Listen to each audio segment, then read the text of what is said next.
आधी खाजगीकरण रद्द करून या सर्व शैक्षणिक संस्थांचं राष्ट्रीयकरण करण्यात यावं. सगळ्या खाजगी शाळा एकतर बंद करा, नाही तर शासकीय शाळेनुसार त्यांच्यावरती नियमावली किंवा निर्बंध लागू करा.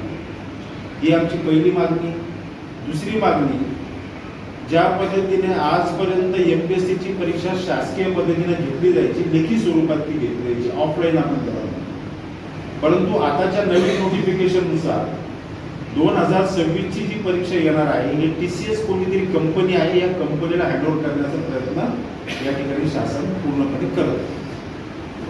या ऑनलाईन असणाऱ्या एक्झाममध्ये ही कोणतीही गॅरंटी नाही की या ठिकाणी पेपर फुटी होणार नाही. ऑफलाईनमध्ये आपण विचारू शकतो की बाबा मी तर पेपर असा सोडवला होता, मग मी फेल कसा होऊ शकतो किंवा रँकिंगमध्ये कसं येऊ शकत आलो नाही. पण ऑनलाईनमध्ये हे कोणालाच कळणार नाही. एखादा हुशार विद्यार्थ्याचा या ठिकाणी बळी जाण्याचे प्रकार या ठिकाणी घडत चालले. ज्या पद्धतीने यांनी 2014ला सेंट्रलमध्ये एक कायदा केला, त्या कायद्याच्या अंतर्गत UPSC सिलेक्शन न होताही डायरेक्ट देशाचे सचिव यांनी 6 जण आजपर्यंत निवडलेले आहेत.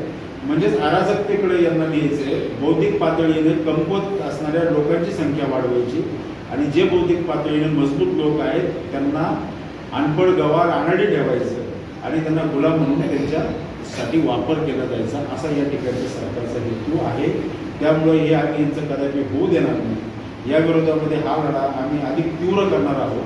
ही आमची पहिली बैठक आहे. येणाऱ्या 15 दिवसामध्ये आम्ही आंदोलनाची हाक देतो.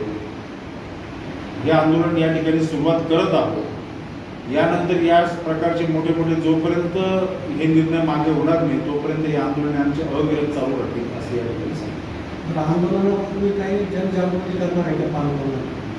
ही जनजागृतीचा जो भाग आहे, ही जी मीटिंग आज कॉल केली आहे, या मीटिंगमधूनच ही जनजागृती होणार आहे. त्यानंतर आम्ही कॅम्पेनिंग सुद्धा करणार आहोत. प्रत्येक माणसापर्यंत सोशल मीडियाच्या माध्यमातून असेल, प्रत्यक्ष मीटिंगच्या माध्यमातून असेल, बैठकाच्या माध्यमातून असेल, आम्ही पोहोचणार आहोत. आमचे सर्व कार्यकर्ते सुद्धा त्या ठिकाणी काम करणार आहेत. त्यामुळे आज जनसामान्याचा विषय असल्यामुळे प्रत्येक माणसापर्यंत हा विषय पोहोचल्याशिवाय आंदोलन आम्ही करणार पण. सर, सरकारने 6 जण UPSC परीक्षा न घेता त्याला डायरेक्ट मागच्या दाराने घेतले, त्याच्या विरोधात तुम्ही काय आवाज उठवला? सेंट्रल गव्हर्नमेंटने जो निर्णय घेतला UPSCच्या बाबतीत, UPSCची एक्झाममध्ये पास आऊट न होता हे सिलेक्शन जे केलेलं आहे, हे सिलेक्शन हे त्यांच्या असणाऱ्या मर्जीतल्या लोकांचं त्यांनी केलं. मग यावेळेस त्यावेळेचा असणारा प्रबळ विरोधी पक्ष जो सेंट्रलमध्ये काम करतो त्याची पहिली जबाबदारी की त्याच्या विरोधामध्ये आवाज उचलला. आज सर्वसामान्य घटकाला आवाज उचलण्याचा ज्या वेळेस गरज पडते, आपल्यासारख्या सामाजिक काम करणाऱ्या लोकांना ज्यावेळेस गरज पडते, म्हणजे त्याचा अर्थ ना विरोधी पक्ष ना सत्ताधारी हे दोन्ही एकत्रच आहेत असं या ठिकाणी सांगू शकतो. तुम्हाला असं म्हणायचं का विरोधी पक्ष निष्प्रभ करतो? विरोधी पक्ष निष्प्रभ असल्यामुळे सामाजिक चळवळीला गरज पडते काम करण्याची. आंदोलनात तुम्ही आता पवित्र घेताय, किती तारखेपासून असं आंदोलन हाती घेणार? आम्ही 31 ऑगस्टपासून पुढे सुरुवात करतो. काय काय आंदोलन स्वरूप कसं असणार? आंदोलन आम्ही निदर्शने राहतील, धरणे राहू शकतील, मोर्चा राहू शकेल, रास्ता रोको राहू शकेल. लोकशाही मार्गाने जेवढे आंदोलन आम्हाला करता येतील, आमचं म्हणणं सरकारपर्यंत मांडण्यासाठी तेवढे सगळ्या प्रकारचे आंदोलन आम्ही करतो. या निमित्ताने पालक आणि विद्यार्थ्यांना काय आव्हान?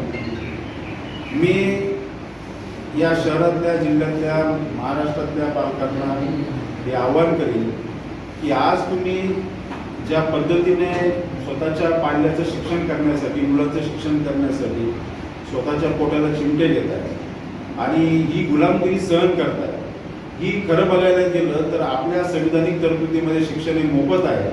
तुम्ही बंड जर करू शकले नाही तर येणाऱ्या भविष्यातली पिढी तुम्ही तुमच्या लेकराबाळांची घडू शकणार नाही. त्या मुलांचं आयुष्य तुम्ही स्वतः बर्बाद करता. त्यामुळे या आंदोलनामध्ये तुम्ही सहकुटुंब सहभागी झाले पाहिजे. माझा बाप गुलाम होता म्हणून आज आम्ही गुलामी भोगतोय, दुसरं काय नाही. म्हणजे अशी परिस्थिती येऊ नये म्हणून आजच आपण सावधानतेचा एक पाऊल उचलून एक